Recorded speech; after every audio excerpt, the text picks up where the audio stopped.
আন্তর্জাতিক শিক্ষার্থীদের জন্য হোম অফিসের নতুন নিয়ম কি এবং বর্তমানে কোন কোর্সের শিক্ষার্থীরা তাদের সাথে ডিপেন্ডেন্ট আনতে পারবেন? মিস্টার শাকিল মিয়া লিখেছেন এটা। নতুন নিয়ম বলতে আসলে এই নিয়ম যেটা যারা ডিপেন্ডেন্ট আনার ক্ষেত্রে যেটা সেটা তো হচ্ছে যে আপনার সেই 2024 জানুয়ারিতে এই পরিবর্তনটা এসছে।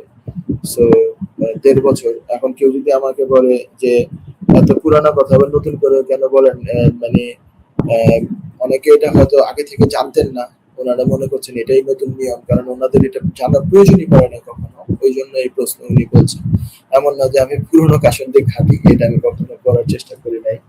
সো সেটা হচ্ছে যে 2024 জানুয়ারির পর থেকে আগে যেমন মাস্টার্স লেভেলে ডিপেন্ডেন্ট আনা যেত, সেটা এরপর থেকে আর আনা সম্ভব না। আনতে হয় রিসার্চ মাস্টার্স অথবা ডিবিএ অথবা পিএইচডি, যেগুলো লেভেল 8 এর কোর্স, এগুলোতে ডিপেন্ডেন্ট আনা যায়। এছাড়া আর কোনো অপশন তো নাই। এমনকি ধরে নেন কথার কথা, আপনি এর আগে ব্যাচেলর কোর্স করেছেন, ব্যাচেলর কোর্স মাস্টার্স ওকে, ব্যাচেলর কোর্স করে আপনি পিএইচডব্লিউ তে গিয়েছেন, হ্যাঁ, না ঠিক এই উদাহরণটা খেলবে না। আগে আপনি মাস্টার্স কোর্স করেছেন, I am sorry, masters course করেছেন, মাস্টার্স কোর্স করে ওই সময় আপনার ডিপেন্ডেন্ট ছিল, কারণ আপনি 2023 সালে বা 22 সালে ভর্তি হয়েছিলেন, তখন আপনি ডিপেন্ডেন্ট আনতে পারতেন। মাস্টার্স কোর্স আপনি এনেছেন, ভালো কথা, আপনার ওয়াইফ আছেন সাথে, আপনি সাকসেসফুলি কোর্স পাস করে পিএইচডব্লিউ ভিসা নিয়েছেন। এখন পিএইচডব্লিউ শেষ পর্যায়ে, পিএইচডব্লিউ তে ওনারাই আপনার ডিপেন্ডেন্ট, আপনার একজন, আপনার ওয়াইফ আর একজন বাচ্চা। তো এখন আপনি মাস্টার্স কোর্সে যাবেন, আপনার কিন্তু কন্টিনিউয়াসলি আগের ডিপেন্ডেন্টরা আপনার সাথে একের পর এক ভিসাতে আছে। এখন আপনি আরেকটা সেকেন্ড মাস্টার্স করবেন, হ্যাঁ, বাট সেকেন্ড মাস্টার্স আপনি যদি করেন তাহলে কিন্তু প্রথম মানে যেহেতু আগে আপনি পিএইচডব্লিউ ভিসা ছিলেন, স্টুডেন্ট ভিসা না, পিএইচডব্লিউ ভিসা আপনি ছিলেন, এমনকি স্টুডেন্ট ভিসা থাকলেও মাস্টার সেকেন্ড মাস্টার, এখন যে আপনার নতুন ভাবে ভিসা নিচ্ছেন, এখনকার আইন আপনার জন্য প্রযোজ্য। এখনকার আইনে মাস্টার্স লেভেলে ডিপেন্ডেন্ট আনা যায় না, বা ডিপেন্ডেন্ট আগে থাকলেও তাকে নিয়ে ডিপেন্ডেন্ট এখানেও মানে যাওয়া যায় না, সুইচ করা যায় না। তো আপনি এটা করতে পারবেন না। তো আপনাকে যেতে হবে আইদার রিসার্চ মাস্টার্স অথবা টিবি অথবা পিএইচডি এই টাইপের, ঠিক আছে।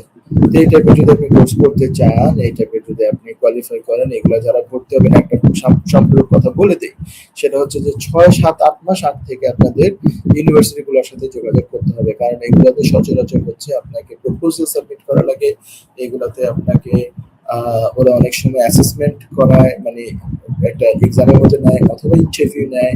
যদি এই লেভেল 8 এর কোর্স যেগুলো হচ্ছে রিসার্চ মাস্টার্স, ডিবিএ অথবা পিএইচডি প্রোগ্রামে ভর্তি হতে হয়, তাহলে কিন্তু অবশ্যই আপনারা 6-8-9 মাস আগ থেকে আপনারা চেষ্টা করবেন ইউনিভার্সিটিগুলোর সাথে যোগাযোগ করতে, কারণ ওখানে আপনাকে প্রপোজাল জমা দিতে হবে, আপনার অ্যাসেসমেন্ট করতে পারে তারা, তারপরে আপনার আপনার ইন্টারভিউ নিতে পারে। এইগুলো নেওয়ার প্রক্রিয়া সময় সাপেক্ষ, অনেক সময় অ্যাসেসমেন্ট আপনার খারাপ হতে পারে, আপনাকে অন্য ইউনিভার্সিটি ট্রাই করা লাগতে পারে, আপনাকে হয়তো প্রপোজাল তারা ঠিক মতো ইন ফার্স্ট প্লেস অ্যাকসেপ্ট করলো না, আপনাকে অ্যামেন্ড করে দেওয়া লাগতে পারে, এই সমস্ত কাজে সময় লাগতে পারে, কাজেই একটু আগে থেকে চেষ্টা করবেন।